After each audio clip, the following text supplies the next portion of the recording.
Good morning বন্ধুরা, তোমরা কেমন আছো? নিশ্চয়ই খুব ভালো আছো, আমরাও ভালো আছি।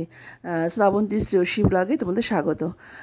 এই দেখো, ঘুম থেকে উঠে মিটি ঘুরু ঘুরু করছে আমার সঙ্গে সঙ্গে। যেমন ছোটো বাচ্চারা যেমন কি মায়ের গন্ধ পেলে যেমন করে, ছাড়তে চায় না, সেরকম। দেখো সকালে ঘুম থেকে উঠে সব কাচাকুচি করা হয়ে গেল। এবারে উঠেছে, আমার পেছন পেছন ছুটছে। এবার বলছি উঠোন ঝাড় দেবো। দেখো কাপড় জামা সব মেজে দিয়েছি, এবারে উঠোন ঝাড় দিচ্ছে। ও শুনবে না, উঠোনটা ও ঝাড় দেবেই দেবে।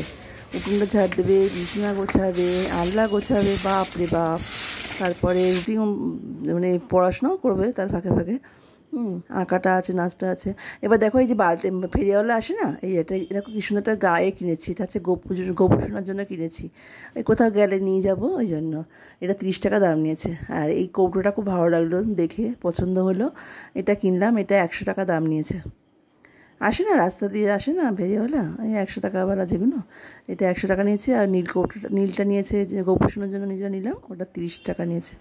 আর এই বালতিটা নিলাম, এটা 100 টাকা। আর পাশের বাড়ি কাকিমার থেকে এই কটা চারা গাছ নিয়ে আসলাম পোতার জন্য। রান্নাবান্না সেরে তারপরে এগুলো করবো, লাগাবো গাছগুলো। সকাল সকাল মিঠির বাবা টিফিনটা নিয়ে আসলো, কারণ টিফিনটা আমরা বাড়িতে আর বানাই না, বাড়ি থেকে কিনে আনা হয়। তারপরে সবজি টবজি নিয়ে এসছে। আজকে সবজি বলতে কিছুই করব না। ঝিঙা নিয়ে এসছে, ঝিঙা নিয়ে এসছে, পটল এনেছে। তারপরে তোমার নিয়ে এসছে আলু, পেঁয়াজ, আদা, হ্যাঁ। তারপর কিছু আম নিয়ে এসছে। আর হচ্ছে গন্ধরাজ লেবু নিয়ে এসছে, কারণ টক দই আছে, গরমের মধ্যে টক দই তো আছে, আর গন্ধরাজ লেবুটা না হলে চলেই না। এগুলো নিয়ে এসছে। কিন্তু আমি এগুলো কিছুই রান্না করব না, আমি শুধু আজকে চিকেন করব। একটা তরকারি ভাতই করব, পেঁয়াজ কুটবো, আলু কুটবো। এই যে আম নিয়ে এসছে কটা। এত আম আনবে, বাপরে বাপ, মাথা খারাপ করে দেবে আম খেয়ে খেয়ে।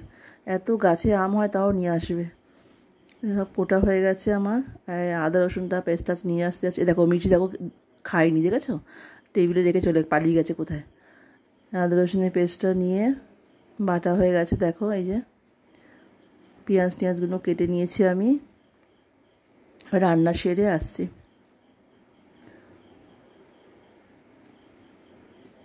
দেখো রান্না কমপ্লিট।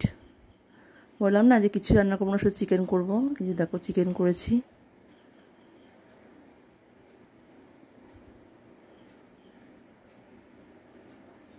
ভাত করেছি,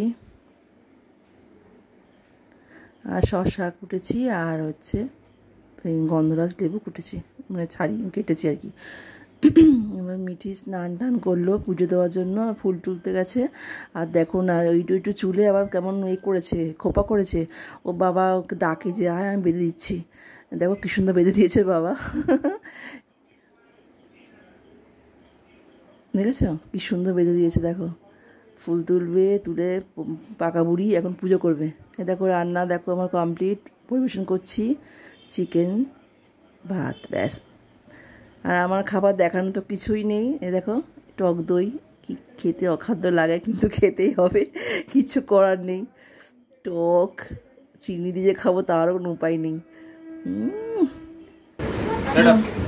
ছেলে এখন বেরিয়ে যাবে, ও আজকে ক্যারাটে ক্লাসে যাচ্ছে। মানে আজকে হবে তোমার সল্টলেকে হবে।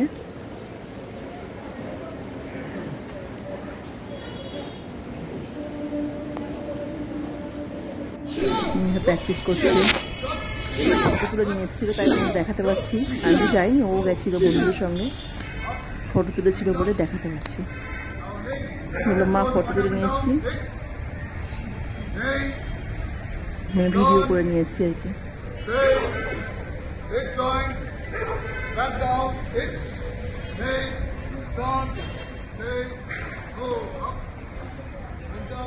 দেখতে না খুব ভালো লাগে, সব একসঙ্গে সবাই করে।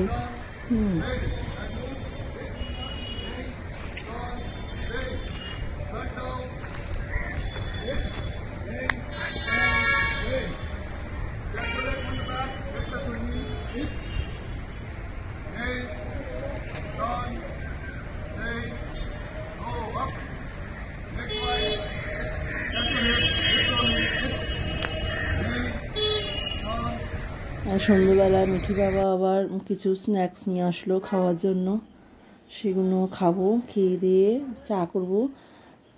তারপর আজকে একটা সিনেমা দেখার ইচ্ছা হয়েছে, সেটা দেখব। ঠিক আছে বন্ধুরা, ব্লগটা আমি এখানে এন্ড করলাম। তোমরা সবাই খুব ভালো থেকো, সুস্থ থেকো আর সাবধানে থেকো। এই যে স্ন্যাক্স নিয়ে এসে এগুলো সব খাওয়া দাওয়া হবে, তারপরে একটু গরম গরম চা খাবো। তারপরে ইচ্ছা আছে যে বাচ্চাদের নিয়ে একটা বসে সিনেমা দেখবো, যেহেতু সামার ভ্যাকেশন পড়ে গেছে। আর এখন হিন্দি বই যা ছিঁড়ি দেখার মতন না, বাংলা যে আগেকার দিনে যে বই দেওয়া নেওয়া ওইটা বসে বসে দেখছি। চালানো হয়ে গেছে, বললো আসো আমি চা করে আসছি।